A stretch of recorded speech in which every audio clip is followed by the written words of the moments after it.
The American dream isn't what it used to be. At least that's what I learned the moment I stepped into Oak Ridge Estates, a suburban labyrinth of conformity that masqueraded as a community. My name is Michael Reyes, and this is the story of how I went from a wide-eyed homeowner to the bane of the most corrupt homeowners association in suburban history. I'd spent years saving every penny for my freelance graphic design work. Growing up in a small apartment with my single mother, I'd watched her scrimp and save, always dreaming of the day we'd have a place to call our own. When she passed away 3 years ago, the small life insurance policy became my ticket to home ownership. Oak Ridge Estates seemed perfect, a meticulously maintained development on the outskirts of the city, with pristine streets, identical houses, and an air of quiet prosperity that whispered of stability. The marketing materials were works of art. Glossy brochures showcased manicured lawns, smiling families, and community events that looked like they'd been lifted straight from a 1950s postcard. More than a neighborhood, the tagline read, "A lifestyle." I should have known better. Should have seen the warning signs, but hope has a way of blinding you to reality. My first glimpse of the community came on a crisp Saturday morning in September. The real estate agent, Karen Thompson, drove me through the neighborhood in her gleaming Mercedes. Every house looked like it had been assembled from the same architectural blueprint, beige or gray, 2 stories, with minimal landscaping that followed strict, unspoken rules. Identical mailboxes, identical lawn ornaments, identical everything. The HOA here is very protective of the community's aesthetic, Karen said, her smile never quite reaching her eyes. They maintain property values like no other association in the state. What I would later learn was that protective was a massive understatement. The HOA headquarters was a small, imposing building at the entrance of the development. Modern, glass-fronted, with a flagpole that seemed to stand at military attention. As we drove past, I caught a glimpse of a massive bulletin board covered in notices, warnings, and what looked like citation forms.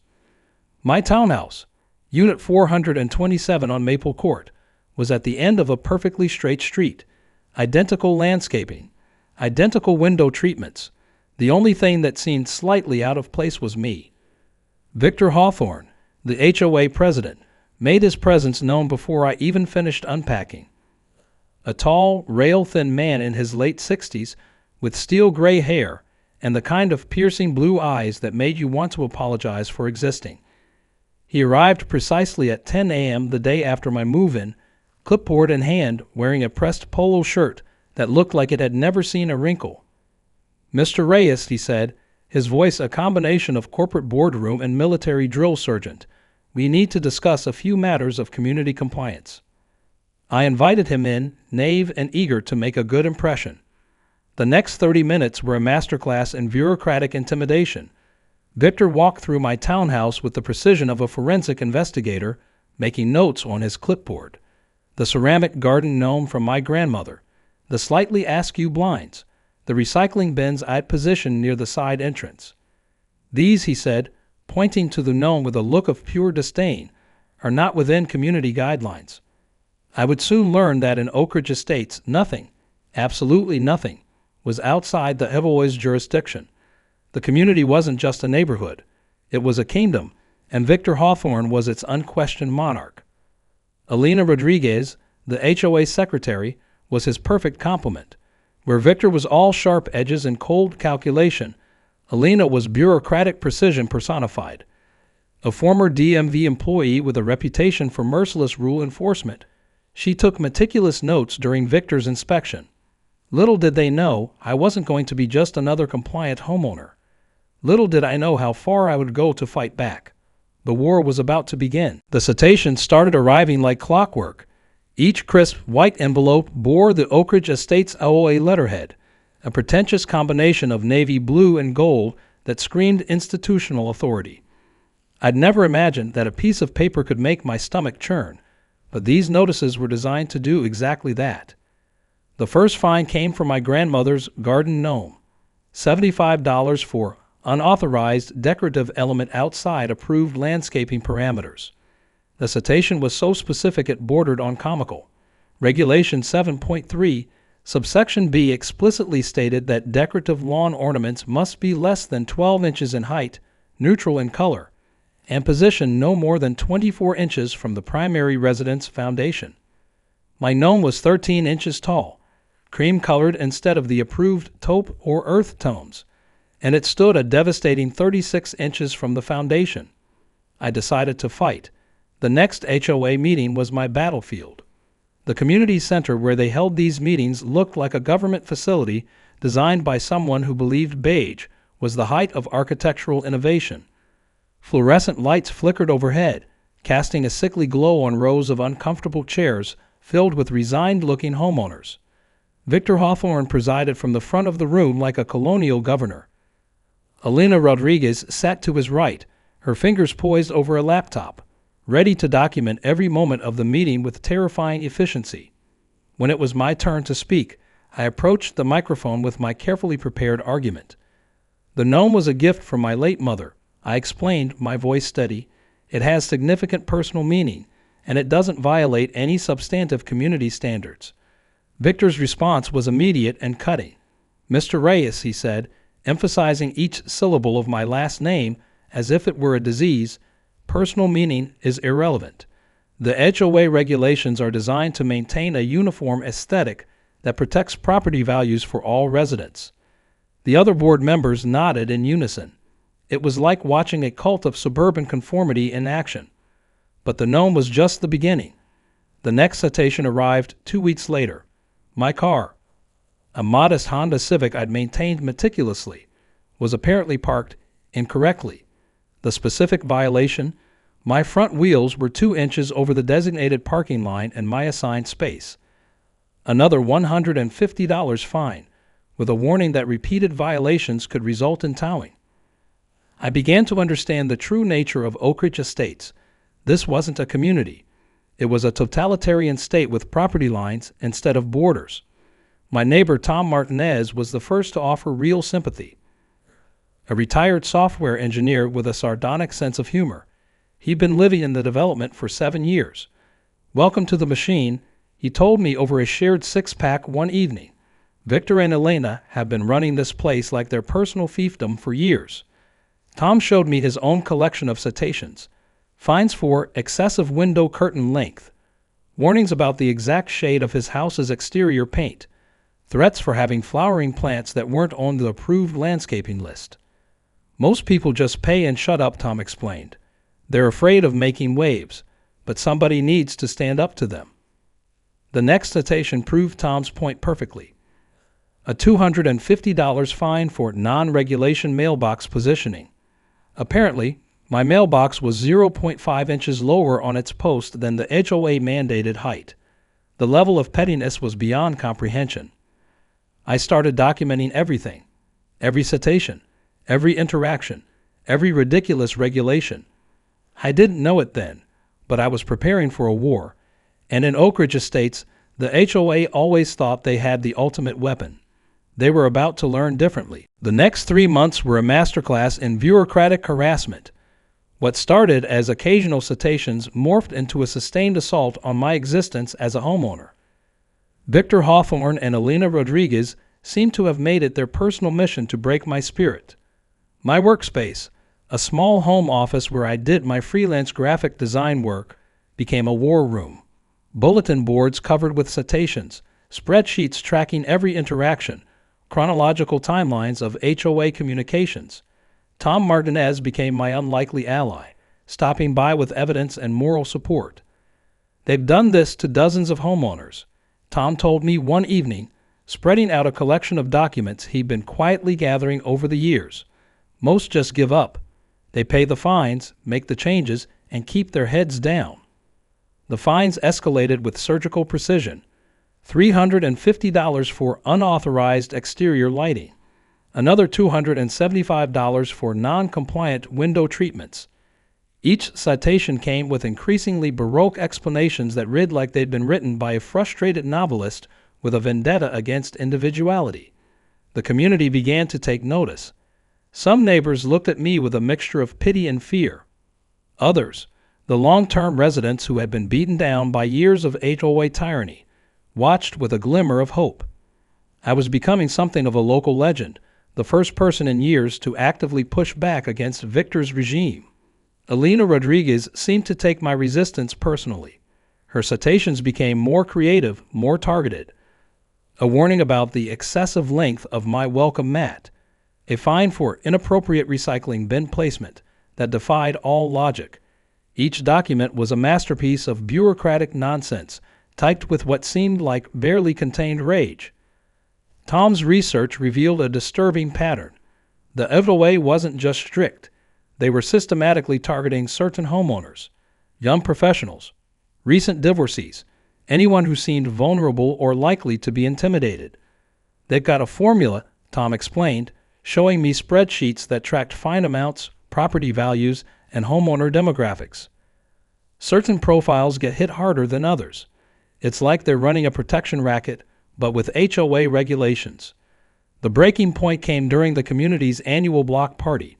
Victor cornered me near the refreshment table, his voice low and menacing.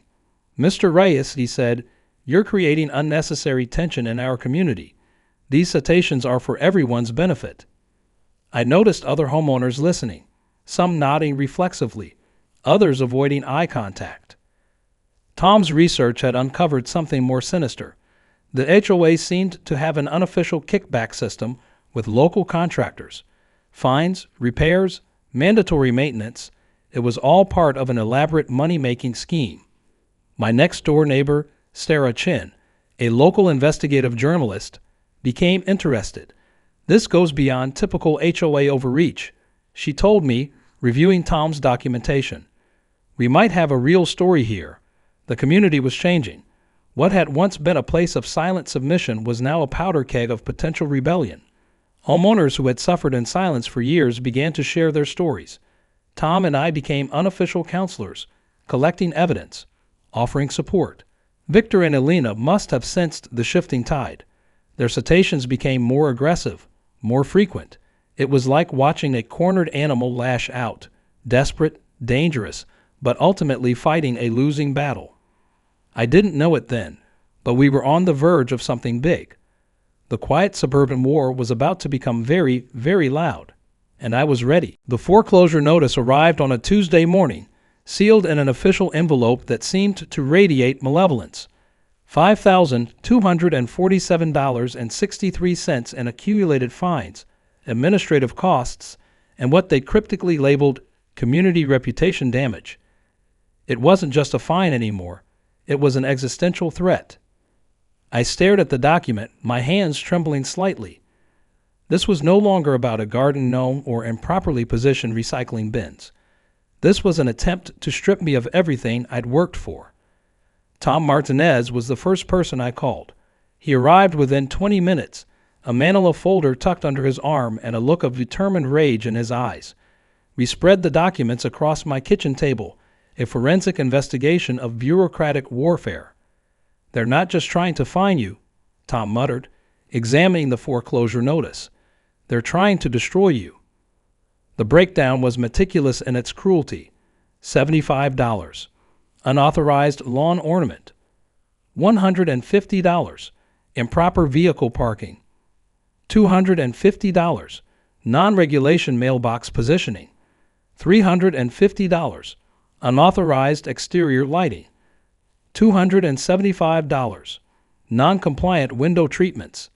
Additional administrative fees that seemed to multiply like a predatory algorithm.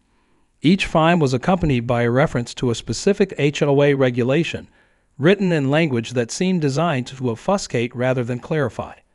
Victor Hawthorne's fingerprints were everywhere, each document a testament to his obsessive control. Sarah Chen, my journalist neighbor, began to take a serious interest. "This goes beyond typical HOA overreach," she explained, reviewing the documents. "This looks like systematic harassment." The timing was no coincidence. Tom's research had revealed a pattern. The HOA seemed to target homeowners who were perceived as vulnerable, young professionals, recent divorcees, anyone who might not have the resources to fight back completely. "They've been doing this for years," Tom explained, spreading out additional documentation he'd collected. "Most people just pay and move on. But you're different. You're fighting back." The foreclosure threat was their ultimate weapon, a nuclear option designed to break my spirit, to force compliance through sheer economic terror. I remembered my mother, a woman who had worked multiple jobs, who had saved every penny to give me a chance at something better. The thought of losing everything we dreamed about lit a fire inside me. Elena Rodriguez delivered the final threat in person. She stood on my doorstep, clipboard in hand, looking like a bureaucratic harbinger of doom. "Mr. Reyes," she said, her voice devoid of any human warmth, "the board has determined that your continued resistance represents a significant threat to community standards." Behind her, I could see Victor Hawthorne sitting in an idling black SUV, watching the interaction with predatory intensity. "You have 30 days," Elena continued, "to settle the outstanding fines and bring your property into complete compliance. Failure to do so will result in immediate foreclosure proceedings." It was a declaration of war. That evening, Tom and I began to map out our strategy. We weren't just fighting a fine anymore. We were fighting for something much larger, the right to exist as an individual in a community that seemed designed to crush individuality. "They've made a mistake," Tom said, spreading out documents on my kitchen table. "They've pushed too far." I looked at the foreclosure notice, then at Tom. For the first time, I felt something beyond fear or anger. I felt hope. The war was about to begin in earnest. Knowledge is power, and we were about to become walking arsenals of information. Sarah Chen's investigative journalism background proved to be our secret weapon. Over late-night strategy sessions fueled by cheap coffee and righteous indignation, we began to piece together a comprehensive takedown strategy. The first breakthrough came from an unexpected source. Maria Rodriguez, no relation to Elena, worked as a part-time bookkeeper for the HOA. She had been quietly collecting her own evidence of financial irregularities for years, too afraid to come forward until now. "They've been double billing maintenance fees," Maria told us in a hushed conversation at a local coffee shop, sliding a USB drive across the table. "And there's more, much more."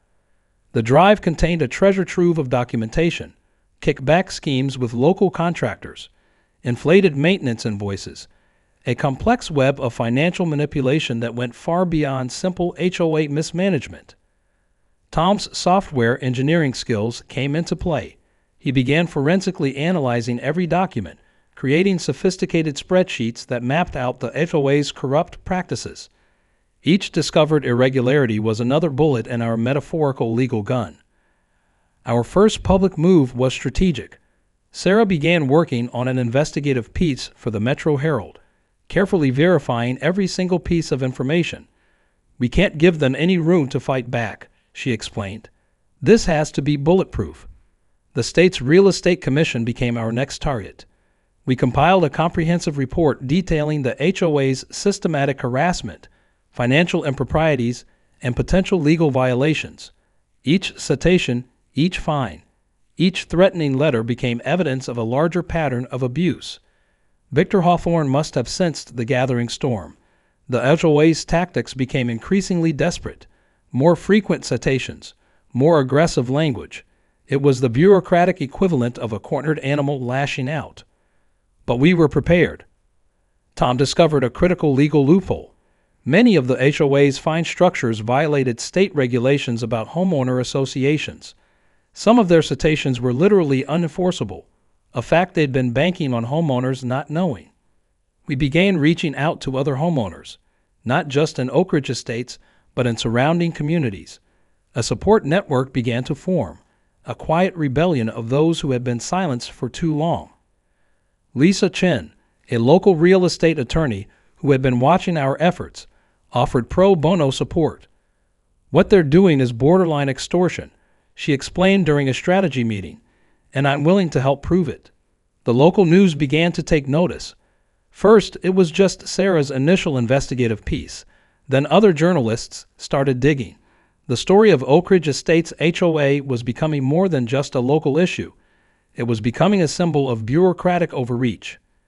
Victor and Elena's response was telling. They began to panic.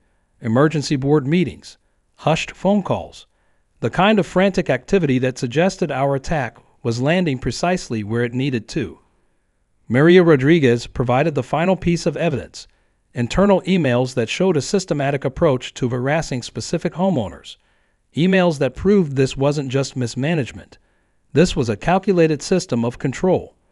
They thought no one would ever see these, Maria said, her voice a mixture of fear and triumph. As we prepared our next move, I thought about my mother, about every person who had ever been beaten down by a system designed to crush individuality. This was no longer just about me. This was about justice. The HOA had no idea what was coming. Our fight was just beginning. The first cracks in Victor Hawthorne's empire appeared on a crisp Tuesday morning when the State Real Estate Commission served their initial investigation papers.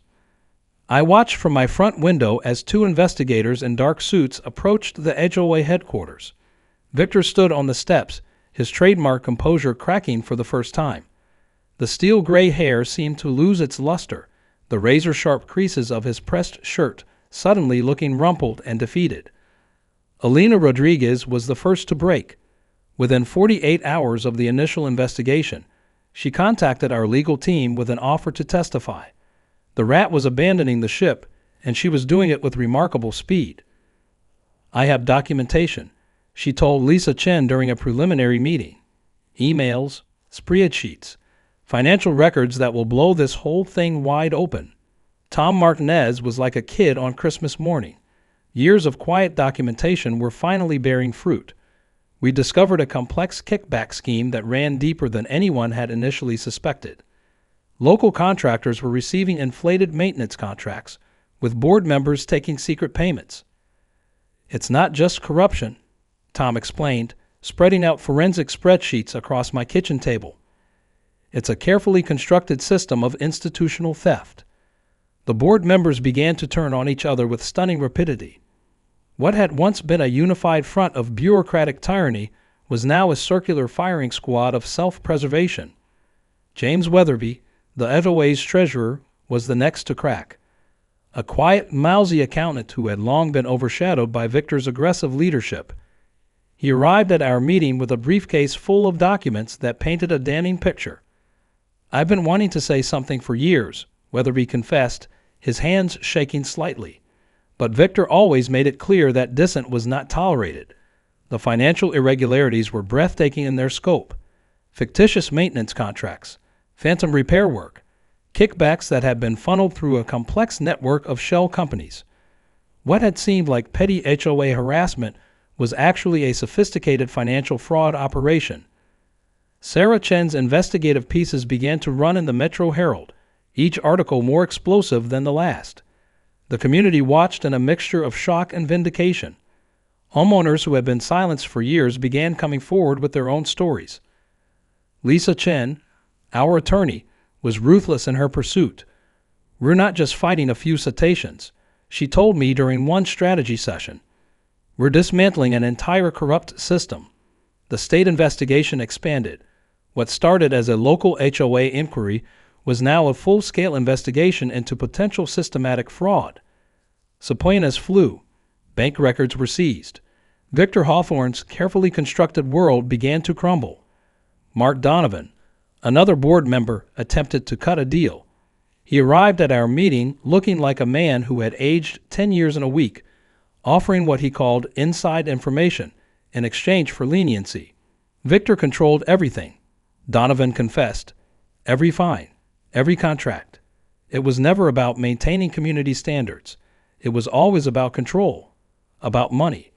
The HOA headquarters became a ghost town. Board members who had once strutted with bureaucratic confidence now skulked around, avoiding eye contact, waiting for the next shoe to drop. Tom found particular joy in the systematic deconstruction of their power. "This is what happens," he would say with a sardonic smile, "when you push people too far." As the investigation deepened, I realized we were no longer just fighting for myself. We were fighting for every homeowner who had been silenced, every individual who had been crushed under the weight of bureaucratic tyranny. Victor Hawthorne's empire was falling, and we were just getting started. The community center had never seen anything like it. What was supposed to be a routine HOA meeting had transformed into a public trial of epic proportions. Every chair was filled.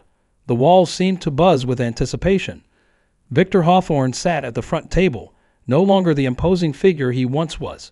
His tailored suit now hung loosely on his frame, a physical manifestation of his crumbling empire. To his left, Elena Rodriguez looked like a deflated balloon, her once sharp demeanor now nothing more than a pale imitation of her former self. Sarah Chen's investigative series had done its work.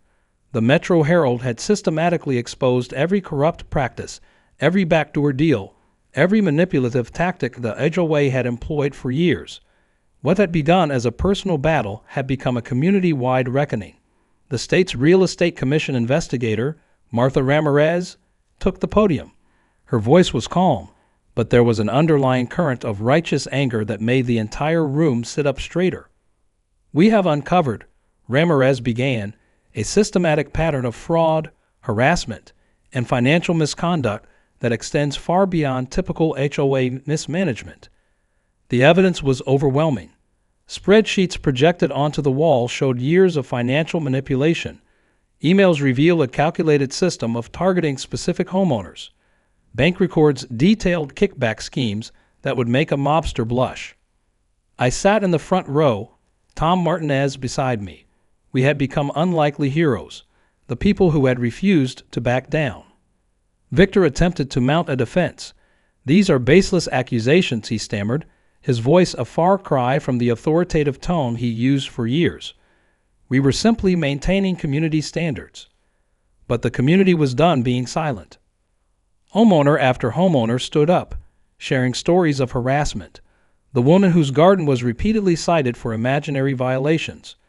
The retired couple forced to repaint their house 3 times to meet changing color guidelines. The young family threatened with foreclosure over microscopic infractions. Lisa Chen, our attorney, methodically dismantled Victor's defense. "This isn't about community standards," she stated. "This is about a deliberate system of economic extortion." The most damning testimony came from within the HOA's own ranks. Elena Rodriguez, in a bid for leniency, revealed the entire structure of their corrupt operation. She detailed how they had systematically targeted homeowners they deemed vulnerable, how they had created a network of kickbacks with local contractors. "We saw homeowners as revenue streams," Elena confessed, her voice breaking, "not as people." Mark Donovan, the former board treasurer, produced a series of ledgers that confirmed everything: hidden accounts, inflated contracts, a financial web so complex it had taken months to unravel. The room was electric. Years of pent-up frustration erupted. Homeowners who had suffered in silence for years were finally finding their voice. Martha Ramirez outlined the consequences: criminal investigations, potential civil penalties, the complete dissolution of the current HOA board. Victor Hawthorne, the man who had ruled this community like a petty dictator, was reduced to a shell of himself. His power, his carefully constructed facade of authority, was crumbling in real time. As the meeting concluded, I caught Victor's eye. For a moment, there was a flash of the man he once was, the bureaucratic tyrant who had thought he was untouchable. But now he was nothing more than a cautionary tale. Tom leaned over and whispered, "We did it." But I knew the truth. This wasn't just about us. This was about every homeowner who had ever been silenced, every individual who had been crushed under the weight of bureaucratic tyranny. Our fight was far from over, but for the first time, we had hope. 6 months after the explosive HOA meeting, Oak Ridge Estates was barely recognizable. The state-appointed interim board was a study in transparency. Gone were the closed-door meetings and arbitrary citations. In their place, a democratically elected committee that actually listened to homeowners. My grandmother's garden gnome, the catalyst of our entire rebellion, now stood proudly in my front yard, a symbol of our victory. Victor Hawthorne's fall from grace was complete. Criminal charges were filed. The network of kickbacks he'd carefully constructed over decades crumbled like a house of cards. Elena Rodriguez testified in multiple investigations, her plea deal ensuring she would never hold a position of authority again. The financial forensics were staggering. Over $1.2 million in misappropriated funds were recovered. Homeowners who had been previously fined received full refunds.